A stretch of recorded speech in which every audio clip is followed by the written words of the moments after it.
और मंत्री अफसर नौकर, they are also public servant. In the constitution of India लिखा है we are people of India, हम भारत के लोग। तो उनको ये सोचना चाहिए। और ये सिर्फ हफ्ते या महीने से जो है संघर्ष की लड़ाई नहीं लड़ रहे हैं। इन्होंने संघर्ष की लड़ाई लड़ते हुए अपनी शादी नहीं की। उन्होंने कई सिस्टम पर काबू कर लिया है, कई संस्थाओं पर काबू, ज़्यादातर संस्थाएं उनकी है। हमारे साथ एक शख्स मौजूद है जिनका हमने सोशल मीडिया पे कई वीडियो देखा है कि रात के समय में जब गर्मी पड़ती है तो आप पंखा भी चलते हुए नजर आते हैं, हाथ में आपके तिरंगा भी। आप किस लिए यहाँ हैं जंतर मंतर पे? मैं देश के भविष्य, जो देश की रीढ़ है, उसका बहुत बड़ा नुकसान बार बार हो रहा है इस सरकार में। जो नीट पेपर का मामला है, जंतर मंतर पर जो धरना चल रहा है सीजेपी का, उसमें उनका सपोर्ट करने आया हूँ। क्योंकि युवाओं को 22 युवा जो है अपनी जान दे चुके, आत्महत्या कर चुके हैं। और इसके अलावा लाखों लोगों को बहुत मेंटली और मतलब इकोनॉमिकली, आर्थिक और मानसिक सारे उनको नुकसान हुए। कब से आप आ रहे हैं प्रोटेस्ट में? मैं 3 दिन से यहाँ पर हूँ लगातार, और मन से तो मैं हर उसके साथ हूँ। देश के किसी कोने में कहीं भी कोई आवाज़ उठती है, किसी का अन्याय होता है, मन, दिल और आत्मा से मैं उनके साथ होता हूँ। क्यों? क्योंकि वो देश की आवाज़ है, वो हमारी आवाज़ है, हमारा एक परिवार है देश। पूरा देश हमारा परिवार है, पूरी धरती हमारा परिवार है। हमारा नारा है वसुंधैव कुटुंबकम। मतलब आप जो छात्र जो नीट की एग्ज़ाम परीक्षा जब कैंसिल हुई थी, कुछ छात्रों ने आत्महत्या कर ली थी, उनको इंसाफ दिलाने आए आप। और लेकिन देखा जा रहा है कि 2 हफ्ते से ज़्यादा का समय बीत गया है, लेकिन अभी तक सरकार की तरफ से कोई नोटिफिकेशन नहीं आया और ना ही धर्मेंद्र प्रधान का इस्तीफा लिया जा रहा है। क्या वजह आपको इसके पीछे की दिख रही है? सोच में, नीयत में खोट है, और ईगो को दिखाना है कि हम नहीं मानेंगे, तुम कुछ कर लो, तुम्हारी कोई पावर नहीं है। जबकि 26 जनवरी 1950 को भारत का संविधान लागू होने के बाद जनता मालिक हो गई, और मंत्री अफसर नौकर, they are also public servant. In the constitution of India लिखा है we are people of India, हम भारत के लोग। तो उनको ये सोचना चाहिए। लोकतंत्र है, सत्ता को चुनते हैं, एक सत्ता गई दूसरी आ गई। क्यों चुनते हैं? एक गलत थी दूसरी आ गई, चुन लिया। वो क्या कर रहे हैं, ये क्या कर रहे हैं, क्यों किया इन्होंने? जब ये इतना प्रचंड बहुमत आया तो ये भ्रष्टाचार और ये दिन देखने के थोड़ा ही, धरना होना ही नहीं था, धरना सरकार ने दिलवाया। यही वजह तो देखी जाती है, जब चुनाव का समय होता है वही नेता जनता के पास जाते हैं, पैर तक पकड़ लेते हैं, उनसे बहुत सारे वादे करते हैं, लेकिन चुनाव खत्म होने के बाद, सत्ता में बैठने के बाद जनता को पूछते ही नहीं है। बिल्कुल बिल्कुल, वो अपनी जबान का पालन नहीं करते हैं, अपनी शपथ का पालन नहीं करते हैं। नेता और अफसर संविधान की शपथ लेते हैं, उस शपथ का पालन नहीं करते हैं, उसमें सबको इंसाफ। अरे आप लोगों को लड़ाने का काम डिवाइड एंड रूल अंग्रेजों ने किया, लेकिन जितना वो कर पाए वो छोड़ के नहीं कर पाए, उससे ज़्यादा आप कर रहे हैं। ये बीजेपी सरकार में ज़्यादा हो रहा है। अरे क्यों करते हो? क्या मिलेगा? जो गलत है वो किसी जाति धर्म का हो, जो भ्रष्टाचारी या अपराधी है या देशद्रोही है, उसको आप अरेस्ट कीजिए, कौन रोकता है? हम बार बार देख रहे हैं, और एक पार्टी में ज़्यादातर नेताओं का गुरूर देख रहे हैं। पता नहीं घमंड किस चीज़ का होता है। अरे भाई, मैं एक एग्जाम्पल देता हूँ। कोई कहता है घटना नहीं थी रामायण की घटना, कोई उसको जुठलाए। रामायण में रावण जो था, सोने की लंका थी, सारी सेना उसकी थी, सब कुछ था। अरे उसके बावजूद उसका कुछ नहीं बचा, दुर्योधन का नहीं बचा, हिटलर का नहीं बचा, गोली खा गया हिटलर खुद ही। सारी दुनिया पे बहुत सारे तानाशाही हुए हैं जो बुरा कर रहे हैं आज के दिन में, वैसे वो कितनी सत्ता प्रचंड हो, उनका क्या हाल होगा? आपको क्या लगता है? ये जनता है, सुधर जाइए, नहीं तो सुधार देगी। आप क्या समझते हैं कि कुछ है ही नहीं, कचरा है?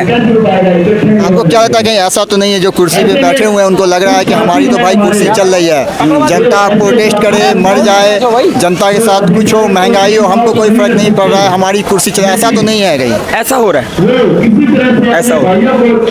उनको कोई फर्क नहीं पड़ रहा है।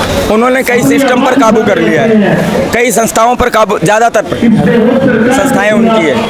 लोकतंत्र कैप्चर हो गया है, संविधान कैप्चर हो गया। देखिए मैं आपको साफ बता दूं, 15 साल से रोजाना तिरंगा हाथ में, 35 सालों से सामाजिक कार्य करता हूं और बेखौफ और निडर और देशभक्त हूं। किसी पार्टी का मेंबर नहीं हूं, किसी के खिलाफ नहीं हूं, किसी के पक्ष में नहीं हूं। मोदी और सारी पार्टी मेरी है। एक मिनट, सारी पार्टी मेरी है। क्यों? क्योंकि मेरे भारतीय हैं, तो दूसरे भी मेरे हैं। तो इसीलिए सारी पार्टी और सारी दुनिया, जितनी पार्टियां, पूरा भारत मेरा है, पूरा भारत मेरा परिवार है। तो जब मैं ये सोच सकता हूँ तो मोदी सरकार क्यों नहीं सोचती? क्योंकि वो तो सरकार में है, उनका तो सारा देश है, उनके लिए तो एक समान होना चाहिए। तो हमें जेल भेज सीधा सीधी आपकी लड़ाई जो है किसी पार्टी की सत्ता से नहीं है, आपकी लड़ाई सीधा व्यवस्था के खिलाफ है। जो नाइंसाफी हो रही है, गड़बड़ी हो रही है, उसके खिलाफ है। इंसाफ दिलाने के लिए आप लड़ाई लड़ रहे हैं। मैं चाहता हूँ इस्तीफा उनको अपने आप देना चाहिए था। अब उनसे इस्तीफा तुरंत दें वो, और ना दे तो मोदी साहब ले लें। और उसके बाद जो अफसर हैं जिन्होंने पेपर में गड़बड़ें की है, बार बार की है, उस पर कार्रवाई करें अफसरों पे, और आगे से इस व्यवस्था को ठीक करें ताकि, और जो 22 युवा मारे गए उनको मुआवजा दें। और मैं आपके माध्यम से एक अपील करना चाहता हूँ भारत से, दुनिया से, सभी से, कि आत्महत्या कोई भी ना करे। आप उसके जीवन को दिए हुए को नष्ट मत करें और संघर्ष करें। अपने लिए नहीं जी सकते तो कम से कम प्रकृति के लीजिए, आपको आनंद आएगा। दूसरों के लीजिए, आपको आनंद आएगा। देश के लीजिए, समाज के लीजिए, तो आप अपने आप दूसरों के लिए जीने लग जाएंगे। ऐसा काम मत करें, आत्महत्या कोई ना करे। मेरा ये पुरजोर अपील हाथ जोड़ के सबसे है। और नानक और कबीर के देश में, संत रविदास और महात्मा बुद्ध के देश में क्या हो रहा है, और भगत सिंह और गांधी के देश में, सुभाष चंद्र बोस, अशफाक उल्लाह खान के देश में। मेरा जन्मदिन अशफाक उल्लाह खान के 22 अक्टूबर को है। मैं पहले सोचता था कि मेरा जन्मदिन किसी शहीद के दिन तो जरूर होगा। मैं अनमैरिड हूँ, शादी नहीं किया अभी तक। क्यों नहीं किया आपने शादी? बस ये कारण बनते गए, सेवा के काफ़ी कारण बन गए। क्योंकि मतलब समाज को सुधारने के लिए नाइंसाफी के खिलाफ लड़ाई लड़ते लड़ते आपने मतलब शादी नहीं किया अभी तक आप लड़ाई लड़ रहे हैं। मैंने बहुत कुछ किया है। गंदे पानी की नहरें अंडरग्राउंड कराई, पेड़ों को बचाया, लोगों की मदद की। झंडा उठाने के बाद मैं एक सिंबल बन गया कि ये सब कुछ कर सकता है। इसकी मोदी जी सुनते हैं, इसकी सरकार सुनती है, ये कहीं भी जा सकता है। ये अफसर सुनते हैं तो ये चला जाएगा तो धरना दे देगा, नहीं तो वैसे उनको लिख के तो उसकी बात मानेंगे। और मैं वो नहीं सुनते तो मैं धरने पे बैठ जाता, चाहे अफसर हो चाहे कोई हो, चाहे मेरा कितना ही प्यारा हो, वो गलत मुझे सहन नहीं होता। तो मैं उनको मदद करता और उनको इंसाफ दिलवाया, बहुत दिलवाया। मेरे पास रिकॉर्ड पड़े हैं, ऑन रिकॉर्ड है, कोर्टों तक में प्रमाण है और दूसरे बाहर भी प्रमाण है कि मैंने लोगों का भला किया। तो क्या लग रहा है कि अब वक्त आ गया है कि सरकार कोई फैसला ले, और जो प्रोटेस्ट चल रहा है धर्मेंद्र प्रधान के इस्तीफे के लिए, तो उनसे इस्तीफा लिया जाए? अब नहीं, इस्तीफा उनसे तो लिया ही जाए, इस्तीफा लिया जाए। इसके बाद अफसरों पे कार्रवाई करे सरकार।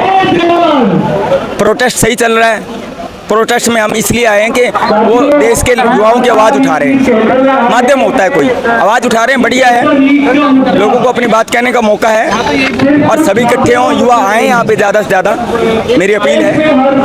और देखा जाए तो आए दिन सिर्फ नीट का मसला नहीं है। अभी 2-4 दिन पहले महाराष्ट्र में भी पेपर लीक हुआ, तो आए दिन कहीं ना कहीं से खबर आती है, पेपर लीक का मुद्दा जो है सामने आता है। फिर भी सरकार के काम तक क्यों नहीं रेंग रही है? पेपर लीक बार बार होना हमारे देश के युवाओं का मन झकझोर गया है बिल्कुल। और उनके अंदर एक इतनी मतलब इतना उनका नैतिक उनके अंदर गिरावट आ रही है कि वो निराश हो गए हैं। क्योंकि एक बार में कुछ नहीं होता, जो एक परिवार पे नहीं, पूरा पूरा का पूरा सिस्टम पे बार बार ऐसे होने से वो क्या है कि पूरा परिवार पे उसका इफेक्ट पड़ता है, टूट जाता है आदमी। और ये सरकार क्या, पेपर लीक क्या सरकार ही लीक हो रही है। क्या आपका नाम क्या हुआ, कहाँ से आए हैं? मैं गंगा पुत्र राजेश हिंदुस्तानी, हिसार हरियाणा।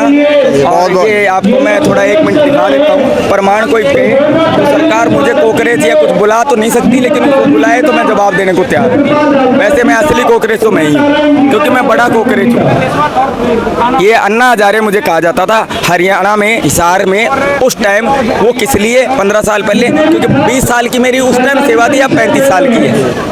और मैं बगैर तनख्वाह बगैर वेतन का सैनिक सिपाही हूँ। सिर्फ हफ्ते 10 दिन की बात नहीं है, आप कई वर्ष आपने लगा दिया है इंसाफ के लिए। चलिए बहुत बहुत ये और देखिए ये मैंने समाज देश के भलाई के काम किए और नई जो चीज़ें हैं वो मैं और बताता आपको। मैं जेसीबी के आगे बैठ चुका हूँ, मौत के टैंक में बैठ चुका हूँ और मैं पेड़ों को कटने के आरे के आगे मशीन के आगे खड़ा हो चुका हूँ और वो मैं सफल रहा हूँ और ईश्वर की मेरे पे कृपा है। मैं सभी धर्मों का सम्मान करता हूँ सब धर्मों का सम्मान। इंसानियत है मेरी पहचान और उसके सम्मान कीजिए देश का जिस पे आप रहते हैं। मैं सभी को और दूसरा हरिश्चंद्र और विक्रमादित्य का देश है ये, जहाँ पे न्याय का डंका बाहर बजता था। यहाँ की मिट्टी में जो आया वो यहाँ का है। भारत का जो है वो भारत का है, वो हमारा है। सबसे बड़ी बात ऐसा सरकार को सोचना चाहिए। अरे सब लोगों का देश है, सब मजे में रहें, सब भाईचारे प्रेम से रहें। देखो जिंदगी स्वर्ग जैसी बने। हमारे साथ जो शख्स मौजूद है ये हरियाणा हिसार से आए हैं और मैं अपने देखने वालों से यही कहूँगा जो व्यूअर्स हैं कि इनका वीडियो ज़रूर देखें, क्योंकि इन्होंने जो वीडियो में बातें कही है वो आपको कहीं ना कहीं सोचने पर मजबूर कर देगी। और ये सिर्फ हफ्ते या महीने से जो है संघर्ष की लड़ाई नहीं लड़ रहे हैं। इन्होंने संघर्ष की लड़ाई लड़ते हुए अपनी शादी नहीं की, अनमैरिड ज़िंदगी गुजार रहे हैं और लगातार 35 साल से जो है नाइंसाफ़ी के ख़िलाफ़ आवाज़ उठा रहे हैं। मैं CM अज़ीम और आप देख रहे हैं खबरों की चाल।